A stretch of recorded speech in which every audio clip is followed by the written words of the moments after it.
Hi friends, welcome to tech travel Telugu. Friends, ఇది మా friend use చేస్తున్న royal Enfield interceptor 650 red colour vehicle అనమాట. ఈ వెహికల్కి సంబంధించిన ఓనర్షిప్ రివ్యూ అయితే ఇప్పుడు మనం మొత్తం బ్రోని అడిగి తెలుసుకుందాము. నేనైతే కొన్ని క్వశ్చన్స్ అయితే ప్రిపేర్ చేసి పెట్టాను. టోటల్గా 25 క్వశ్చన్స్ అయితే ఉన్నాయి. మొత్తం 1 by 1 అయితే అడుగుతాను. So hi bro, welcome to the channel.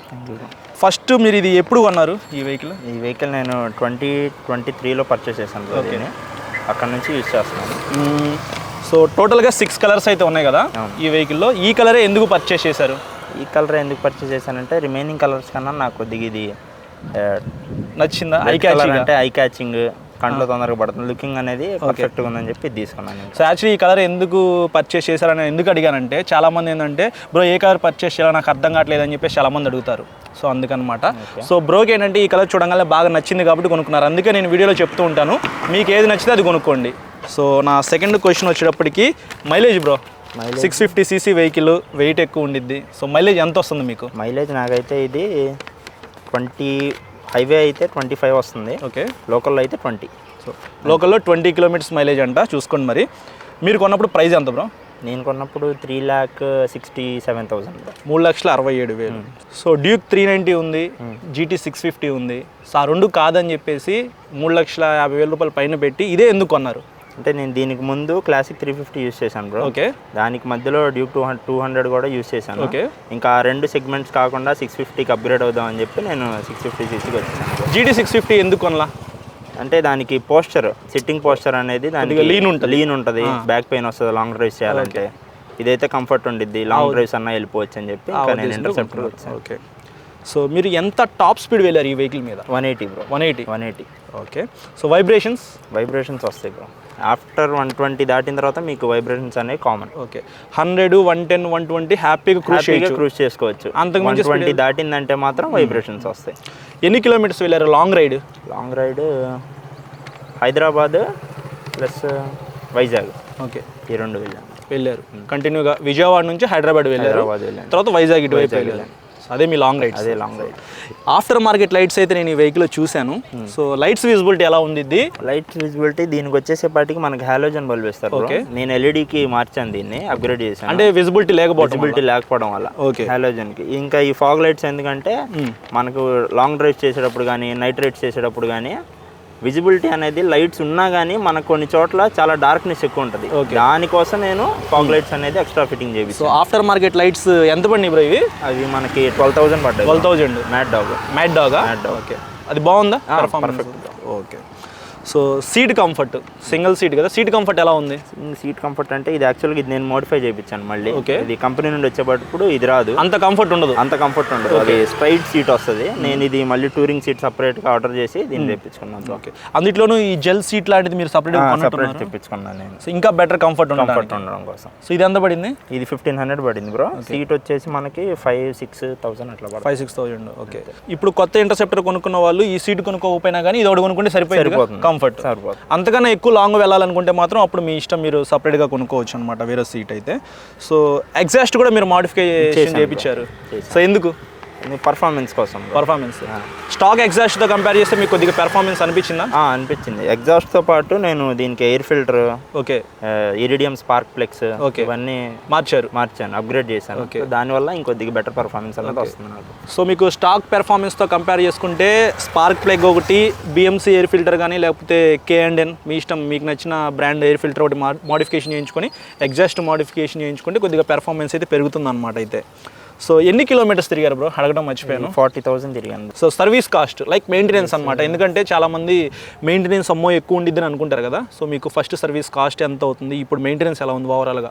Normal దీనికి మెయింటెనెన్స్ వచ్చేసేపాటికి జనరల్ సర్వీస్ అయితే ఒక 3-4K అవుతుంది బ్రో. 4,000 లోపు. ఇంకా మనం ఎక్స్ట్రాగా ఏమన్నా కేబుల్స్ కానీ, బ్రేక్ ప్యాడ్స్ ఇట్లాంటివన్నీ మార్చాలంటే అవి ఎక్స్ట్రా చార్జెస్ అవుతాయి. ఓకే, సో ఏదైనా కానీ జనరల్ సర్వీస్ అనేది చేయించుకుంటే 3,000 రూపాయలు. సో పికప్ ఎలా ఉంది బ్రో? Pickup super. దాని గురించి చెప్పుకోవాల్సిన పని. ఈ క్లచ్ ఏదైతే ఉందో మనం ఎక్కువగా ప్రెస్ చేస్తూ ఉంటాం కదా ట్రాఫిక్లో.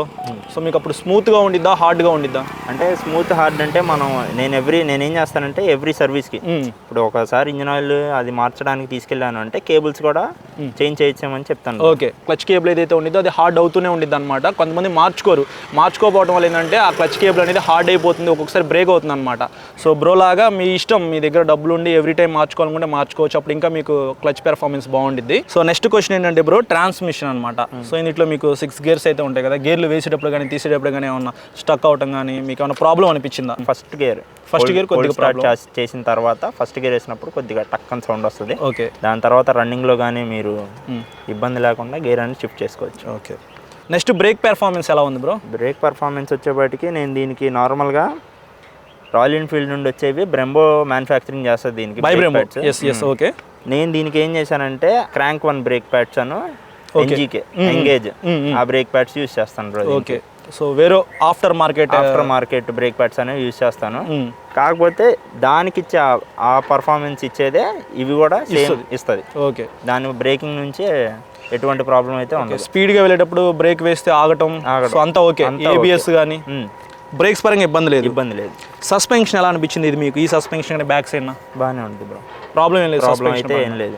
ఓకే. కాకపోతే మనం ఒక ఎవ్రీ 30 కానీ 20,000 కానీ ఆయిల్ చేంజ్ అయితే ఓకే చేయించాలి కంపల్సరీ.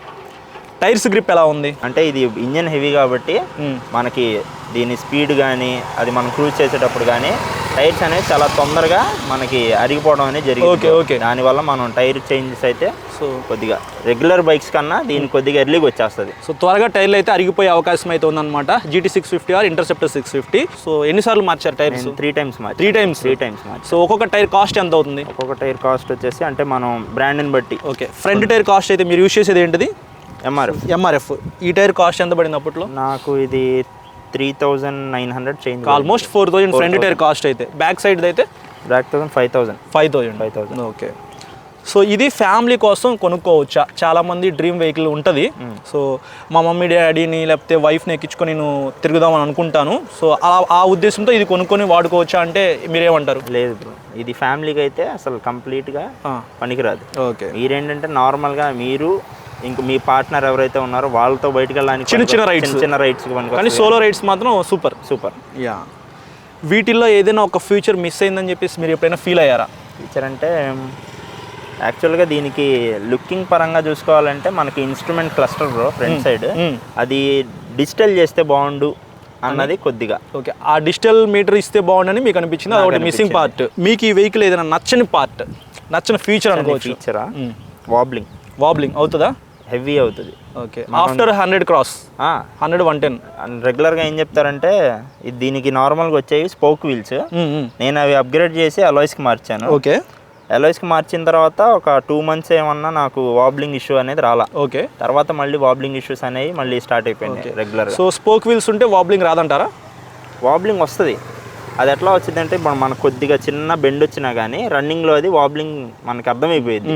ఈ అలాయ్స్ ఏంటంటే అంత తొందరగా బెండ్ రాదు కాబట్టి మీరు నేను మార్చుకున్నాను. కానీ వాబ్లింగ్ అయితే కామన్. సో ఎంత స్పీడ్లో వాబ్లింగ్ అయితే వస్తుంది? అది 100-120 దాటిన తర్వాత వాబ్లింగ్ అనేది స్టార్ట్ అయిపోయింది. ఓకే. మీరు కొందాం అనుకున్నప్పుడు ఈ వెహికల్ అసలు స్టాక్లోనే లేదు, బట్ మీకు వెహికల్ అయితే కావాలి, అప్పుడు మీరు ఇది కాకుండా ఇంకా వేరే ఏది చూస్ చేసుకునేవాళ్ళు? ఇది కాకపోతే హిమాలయన్ చూస్ చేసాను. ఎందుకు హిమాలయన్?